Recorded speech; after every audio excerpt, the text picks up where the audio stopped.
Can the Maple Leafs keep their season alive in a do-or-die Game 6? You're listening to the Locked On Leafs podcast, part of the Locked On Podcast Network. It's your team every day.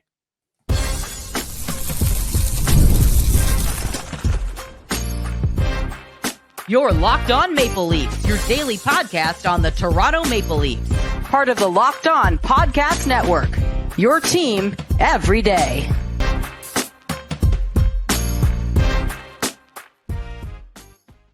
Hello and welcome to the Locked On Leafs podcast, a daily Maple Leafs-centric podcast hosted by myself, Mike DiStefano, and my co-host, Dave Morassutti.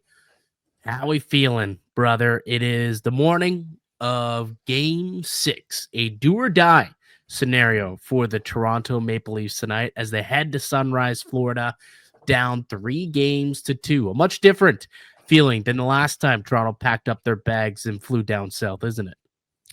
Yep, that's like the complete exact opposite.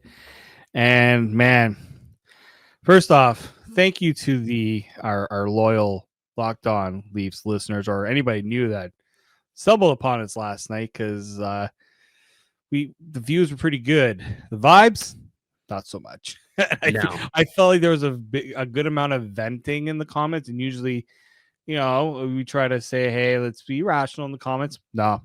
Throw out whatever you wanted to say about this team last night. Get it off your chest.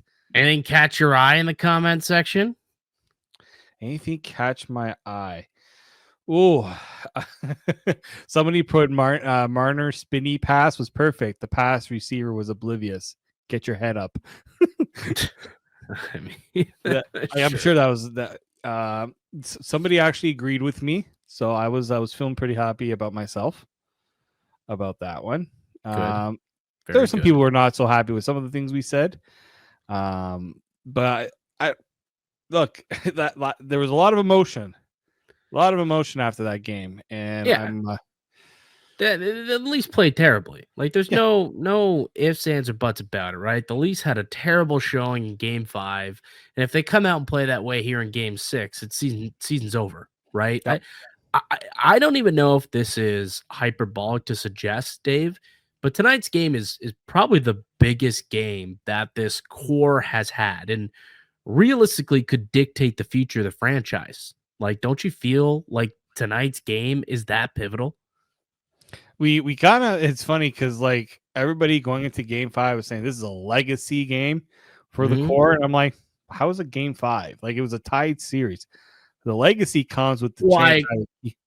I agree, though. Like, I think Game 5 was the biggest, and they didn't come up. So now it moves on. Okay, now this is an even bigger game. I don't think that it necessarily means that Game 5 wasn't a legacy game. This is now just Legacy 2.0. Like, this is an even bigger game. They failed in Game 5, right, on Wednesday. Now they have an opportunity to kind of respond with an even bigger game on Friday. I think two things can be true, and both can be considered big, massive games for this core. Yeah. I just kind of feel like this is it. Like if the mindset is, and you guys have to get something going here in this game. Like everyone's ready to write off a lot of players on this team. Heck, I had somebody message me. I don't know if it was in the comments or if it was in the chat about said jersey right behind me. I've had this jersey up. Mr. Mitch Marner. Mitch Marner autographed 16 jersey behind you for those listening. Yes. Yeah.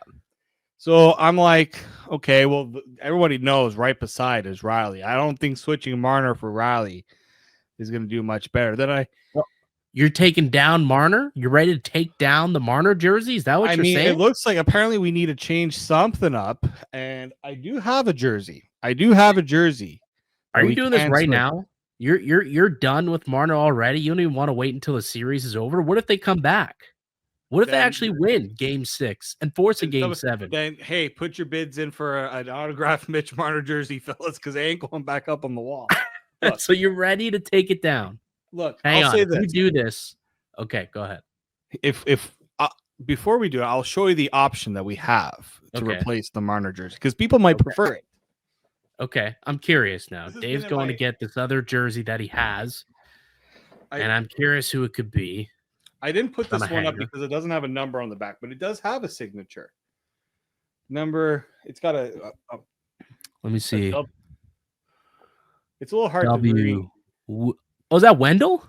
That's a Wendell jersey. That's a Wendell Sig, but there's no Clark on the back, no name on the back. It's a because no name. I wore this at a Leafs game. He came and was doing autographs, and I'm like, well, I don't have a number on the back, so I'm like, I got to get him to sign the front. That was literally the only puff way. out your chest and he signed your titty. Is that what happened, Dave? Did Wendell Clark sign your titty? Took the jersey off. I'm not. No, I took. I took the jersey off, and he had such a hard time because these Leafs jerseys have it's like a felt. Yeah. So it was a little tough. I took it off so he can sign it. I was not about having a pressing against me. I have a suggestion. Let us know in the chat. All right. Let us know in the comment section down below. Does Dave swap out Marner for Wendell? Now, my thought on this is let's wait a game. Let's wait one more game. Okay. Because if they somehow put together a good enough effort tonight and force a game 7 on home ice, they should get a little bit of momentum back. I think there's still a chance that the Leafs could stay alive in this series. And if that's the case, I think that'd be too premature to take down that Marner jersey because he's got to be a big part of it, right? Like there's no chance in hell that the Leafs are winning tonight if the big boys aren't firing because we've seen what it looks like when they're not. It's not a winning product. It's just not. Simply not. That's what they got to do tonight. Those guys have to show up. That guy behind you that you're willing to take his jersey down right now, and lots of people around the city are ready to take this guy and kick him to the curb. Right? Somebody may want to burn that jersey, by the way. Like, both guys behind you actually are unrestricted free agents. Mitch Marner and John. This wall could be totally different next year. No, it could be. It could very well be different. It could be. But I say we wait one more game. If they pull it out, you stick with them. But if they lose in game 6 and it's curtains, season's over, there's a good chance that it's Mitch Marner's final game as a Maple Leaf. I don't think that's hyperbolic. I think it's possible that if, again, the stars fade here in the postseason and Mitch Marner, who is coming off arguably his worst playoff game of his career, has another no-show tonight, I don't think there's a way that the Maple Leafs front office can justify paying Mitch the amount of money that he's reportedly going to be asking for. And maybe this playoff is going to cost him some money. I think that's possible too. Like if the Maple Leafs aren't willing to pay him the reported $14 million is going to ask for, even if it's only $13 million, I'm still not sure the Maple Leafs are going to be willing to go there after this playoff because they might just need to see something different. And maybe other teams look at what Marner's done and say he's just not a playoff performer. Not sure we could pay him that type of money. But you bet your ass, Dave. I think that it's dicey right now. Like what percentage odds would you say right now that Marner gets extended and comes back to Toronto based on how the year has gone to this point? Like for me, it's honestly 50-50. It is 50-50 whether or not Marner returns. I would have said it was much higher earlier in the year. And even through round 1, I would have said, okay, maybe Marner like 65-35 type of situation. It's down to 50-50, man. And if they lose tonight and he's a no-show, I think it tilts the scale to like a 70-30. The Leafs don't bring him back because if he decides to come back at like 10 million, which is highly doubtful, maybe there's a conversation. But if he's asking for market value, I think the Leafs decide to go in a different direction if it doesn't work out in these playoffs and tonight in particular. Yeah, like and you're already starting to hear a bit of it, right? Like Chris Johnson wrote in a column basically saying it doesn't seem like he's signing before July 1. No. He didn't negotiate in season. The Leafs even considered asking him to waive the no trade for Rantanen. Our buddy Jose threw that out there, and boy did he get a reaction to that one. He kind of threw a grenade and let that one go off. But I remember I tweeted it. What I tweeted? Oh, after Rantanen had his hat trick against Colorado and the revenge game eliminated them with a third period natural hat trick. And I literally just tweeted, man, Rantanen, playoff performer, can't believe Colorado let him go. And 98% of the responses were about Mitch Marner and how Marner failed or decided to decline the potential trade that could have landed the Leafs Rantanen. And it seems like there's been a hate on for Marner ever since that moment, realistically. And he has not been anything like the playoff performance that Rantanen has, who currently leads the playoffs with 10 goals and 19 points in the postseason. And Dallas, 1 win away from going to another Western Conference final. Meanwhile, Mitch Marner, pointless in 3 straight games. And back-to-back games without even a shot so far, in the last couple of games here. So I can see why people are upset. People are definitely upset, but they have a chance to kind of rewrite the narrative. Yep. Sort of, if they can win tonight and keep it rolling, because that's the one way to shut up Leafs Nation. Win games. That's all Toronto's ever wanted, was for this core to show up when the springtime rolls around and to win hockey games. And they haven't done that a whole lot over the 9 years. And it seemed like it felt as though this year was going to be different. The way that they made pretty quick and easy work of the Ottawa Senators, the way that they went up 2-0 on the Florida Panthers, it looked like, okay, things are maybe going in the right direction. Maybe they finally found something with this group. And then the same old problems have persisted them over the course of the last 3 games here. The Stars have gone silent. You look at the last 3 games, just 3 goals from the top 6, only 2 goals from the core 4. Tavares has both of them. 0 from Willie, 0 from Mitch, 0 from Austin Matthews. You're not going to win a lot of hockey games that way. The power play last 3 games, 1 power play goal in the last 3 games. They're just 2 for 19 in the series, Dave. 2 for 19 in the series. Like that, this is what has always plagued them. A terrible power play, the top 6 fading and not being able to score, which obviously factors into that power play. And typically, a bad goal or 2 or bad bounce or 2 is what sinks them. And that's when you look at the last 3 games, the last 3 they've lost, that's really what's killed them.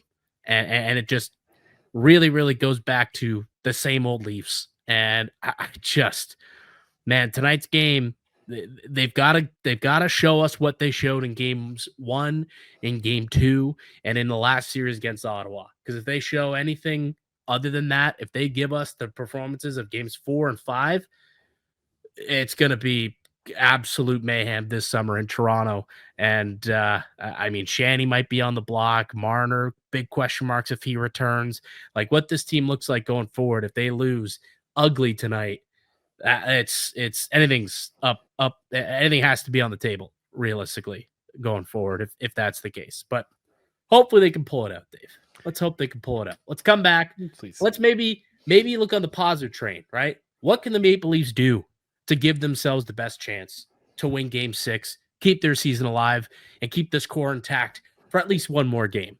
We'll talk about that next here in the Locked On Leafs podcast, part of the Locked On Podcast Network. It's your team every day. There's nothing like playoff hockey, the energy, the rivalries, the nonstop action with the Stanley Cup playoffs heating up. There's never been a better time to see it live, and Gametime makes getting in the building fast and affordable.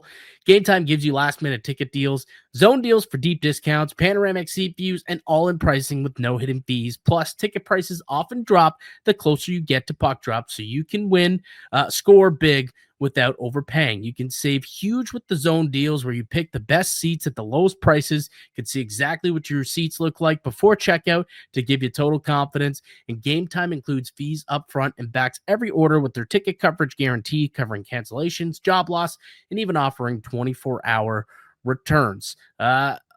Also, you just take the guesswork out of buying tickets with Gametime. Download the Gametime app, create an account, and use the code LOCKEDONNHL for $20 off your first purchase. Terms apply. Again, create an account, redeem the code LOCKEDONNHL for $20 off. Download the Gametime app today. Last minute tickets, lowest price, guaranteed. The Locked On Leafs podcast continues. Mike DiStefano, Dave Morassutti with you as we are each and every weekday morning, Monday to Friday. You can find us free and available wherever you find your podcast. You can also find the Locked On Leafs podcast on YouTube as well. Hit subscribe and let us know down below. Are you a believer in the Maple Leafs? Can they keep it going for at least one more game, force a game 7, and maybe luck will finally turn back into their direction? Because we know who the opponent's going to be on the other side. It's Carolina Hurricanes. And I think Toronto could have an opportunity to defeat the Hurricanes in a best of 7 if they can get there. They got to get through Florida first, and they got to win tonight. It is a do or die, down 3-2 in the series. Panthers, Leafs, an 8 p.m. puck drop on a Friday night. 8 p.m. puck drop. You like it? I like it. Yeah, On a Friday night. prime time on Friday night. No other games going on, right? With the Oilers moving on, so that pretty much meant the Leafs are the only game on the docket. I will be at Scotiabank Arena inside, watching the game. It'll be. I've never ever done this before, so I figured why not give it a try, see if change it up a little bit. If I'm not going to change the jersey, might as well change where I'm going to watch the game. So it's either going to be a fun time or it's going to be absolutely miserable. Yeah. There's no in between. No in between, realistically. And it all depends on whether or not they win or lose, realistically. If you ask Craig Berube, he feels as though his team's in a good spot. He likes the way that they've played, or at least he likes the process when they're playing and to the process, but felt that in game 5, they're overthinking things and not playing hockey. That's what he was quoted saying. Last game was overthinking things and not playing hockey. And he believes that they can just get back to their process. They should be able to put forward a much better effort, similar to the way that they played in games 1 and 2. He was also asked about whether or not he intends on making some lineup changes. What was his response to that, Dave? Pretty much he said it's not the lineup really that, we did change the lines during the game. Didn't really do anything, didn't change the result. So it's not really the lines that we need to change.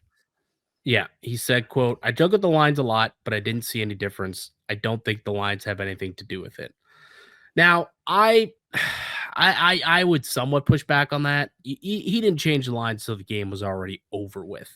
Yeah, like it was like 4 or 5-0 by the time he made the switch. Yeah, the game was over, and it was check please. Everyone was just trying to get to the end of the game without an injury. So I don't know if you really would have been able to pick up from that, but I don't know. Like, do you think there should be a significant change to this lineup? Like, should he shake up the top 6?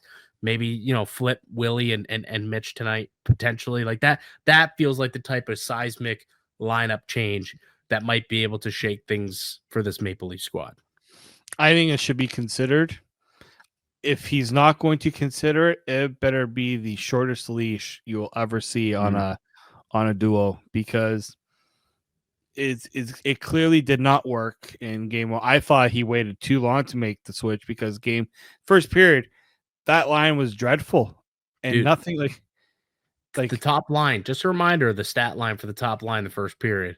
Shot attempts were 11-1. They were outshot 6-0, and obviously allowed a goal. The first goal of the game, they're on the ice for it. So outscored 1-0 as well.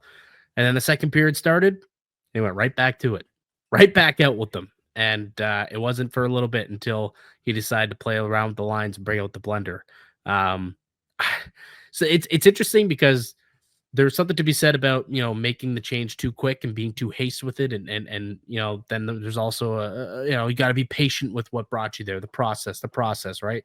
It's a coachism that gets thrown out there a lot, and I get it to an extent, but honestly, it's been 3 games where you haven't been able to get any offense from these guys, right? Like 0 goals from that top line in these 3 games. So I think something needs to change, and that might give them the jolts, a little bit of a switch up with the second with maybe Marner playing on a line with Tavares and Nylander playing with Matthews. We've seen it before, and we've seen it have success. Maybe even put Domi up there, right? Like, what if you go Domi, Matthews, Nylander, and Nyes, Tavares, Marner? I think that could be something that might be able to spark this club. Get a line together like that. Yeah, I wouldn't hate it. I think Domi at least is going to make an effort to be physical, set other guys up, right? Get physical without crossing the line. He's got to be physical, but without crossing the line. Don't worry, Berube had a talk with him. It's all good. Yeah, well, we'll see.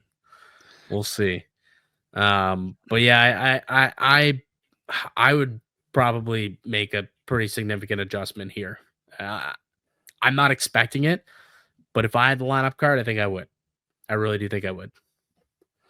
I just think that it's been stale, and the Panthers. I was about to say the Hurricanes. The Panthers. I mean, the Hurricanes have known this too because they've done it against Leafs, but the Panthers know it. They know that they throw a little pressure at this top line, especially Matthews and Marner. They kind of they they get shell shock. Well, maybe shell shock's a little harsh, but like it's just You get antsy. You get yeah. antsy. They kind of Move the get puck a little quick. Yeah, right. They don't assert themselves. They let the game come to them rather than go out and try to actually play hockey, right? So I would say that okay, if you're gonna stick with it, you can't wait until you're down to make a switch if it's not working. You have to be. This is where you have to be more willing to say, okay, admit it's not working and make a change. Did you happen to hear the quote about that from Craig Berube yesterday? No. About if you just listen to Berube's quote, I'm not going to read it because it could be misconstrued for a lot of sexual innuendos, talking about how we got to come at them a little hard and blah. There's a lot of things that were said. Go back and listen to it. It's worth the giggle if you have a 12-year-old brain. Sometimes, like myself, it's worth the giggle, I will say. But what do the Maple Leafs need to do specifically to give themselves a chance to win this game and force a Game 7? Let's discuss that next here in the Locked On Leafs podcast.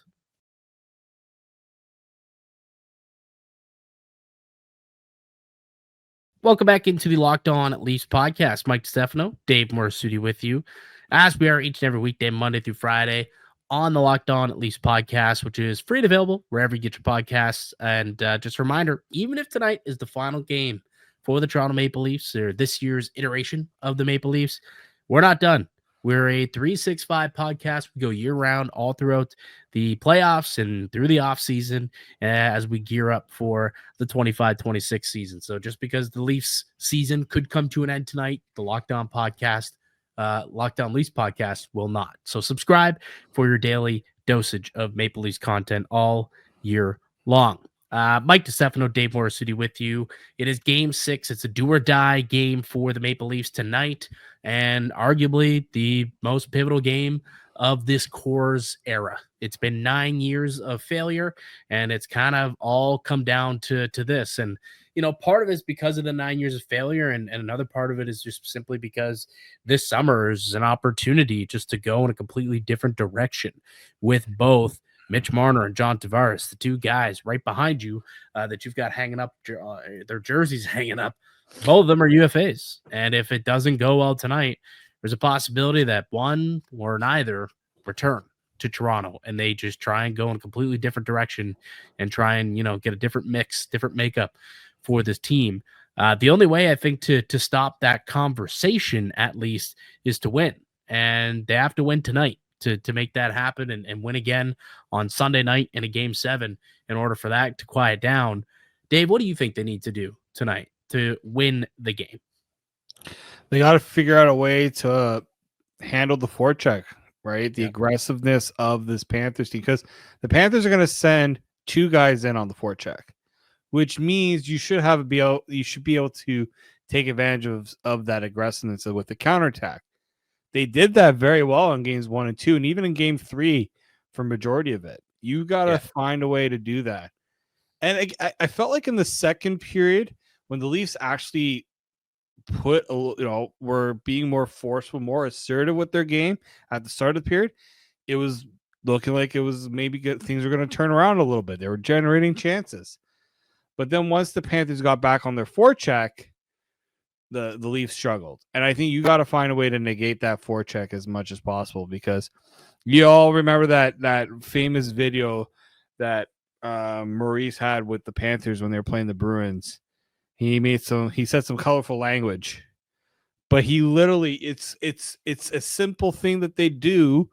You just have to find a way to take advantage, because teams that forecheck hard and aggressively with numbers like the Panthers do, they do make themselves a bit vulnerable with the counterattack. You got to find a way to counter with numbers and make it a little tougher on that Panthers defense.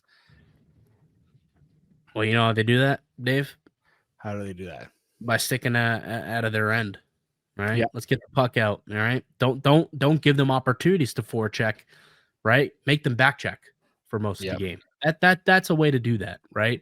And by doing that, you got to play with pace. You got to play with more urgency.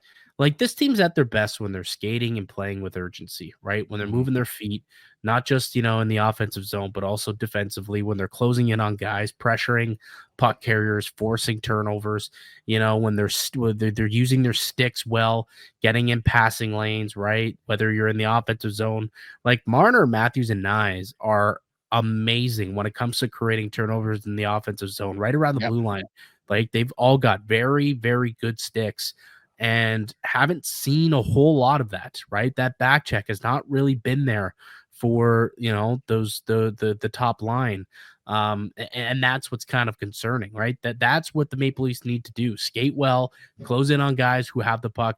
And then when you have the puck, take it to the net, be assertive, right? Get pucks on goal. That's what they got to do. They got to get traffic in front of Berube. They got to win some net front battles, get some traffic, take away the eyes. Or Bobrovsky, sorry. Get some. Who did I say? Berube.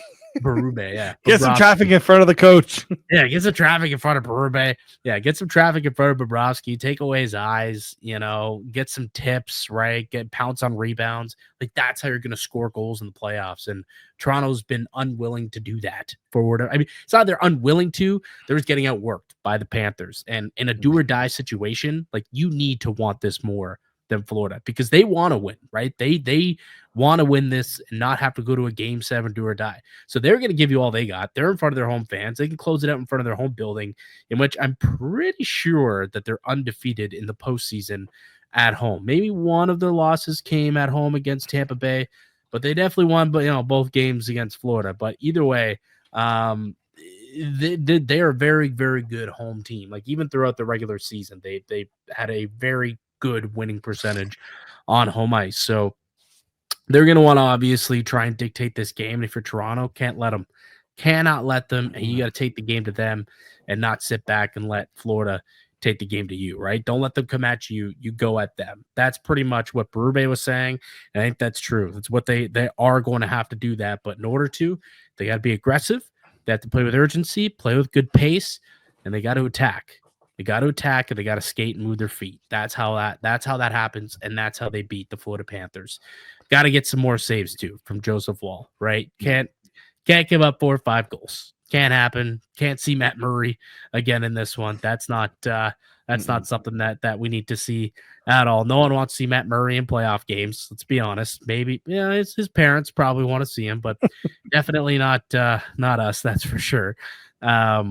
So that's ultimately what it is, and maybe find a way to score on the power play. Like the power play has been abysmal over the last few games here. That's another reason why they have not been able to muster up any offense. Can't get it going on special teams.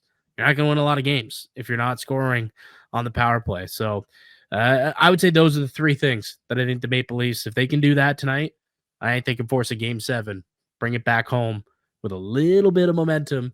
And maybe they could shock the world and beat the Panthers in 7, possibly. The one thing too is if you somehow get a lead, just like you had done in Game 3, do not sit back. Go. It's like Remember Game 1? They got this big lead, everything's hunky dory, and the Panthers were pushing their way back. What did it take? Okay, we're gonna have to be a little bit more aggressive now and actually play to the end here. And they eventually pulled it out. You can't take shifts off in this game. Like you have to find a way to even just win some of the smaller battles, right? Just carry a few positive things over. Maybe try to make more than 2 passes to each other, because that was frustrating as heck too. They could not string together 2-3 passes. And I know, yes, you're going with a lot of stretch passes to try to that's usually what you do when another team has a tough forecheck, is you want to stretch them out a bit. but you got to find a way to deal with the aggressiveness of the Panthers blue line, get them moving. You got to move, right? You got to get open, find open lanes, find open passing lanes. You have to. You can't take any shifts off against this Panthers team because they will make you pay. Yep, absolutely. So we'll see, Dave. We'll see. We'll see if when we return on Monday, if we're still playing hockey or not. That's ultimately what it's going to come down to. So Monday show, either way, the first round will be done when we return on Monday. Whether it's a game 6 or a game 7, when we return, we'll know the outcome of this series. It's not likely we're coming back in a positive mood, but maybe they'll shock us and shock the world. We shall see. Let us know down below if you've got belief in the Buds. Let us know in the comment section. We'll be back on Monday. That'll do it for us here today on the podcast. I'd like to thank you all for listening and supporting the show. You can subscribe to the Locked On Leafs podcast on all platforms and receive daily Leafs content. Follow myself on Twitter at Mickey_Canuck. Follow Dave at D_Morassutti, and follow the show as well at Locked On Leafs on Twitter and Instagram. We'll be back on Monday for another episode. We'll see how the mood is. Until next time, go Leafs, go. Get it done. Get it done, boys, and give us some more hockey to watch. But that does it. Until then, keep it locked right here on Locked On Leafs.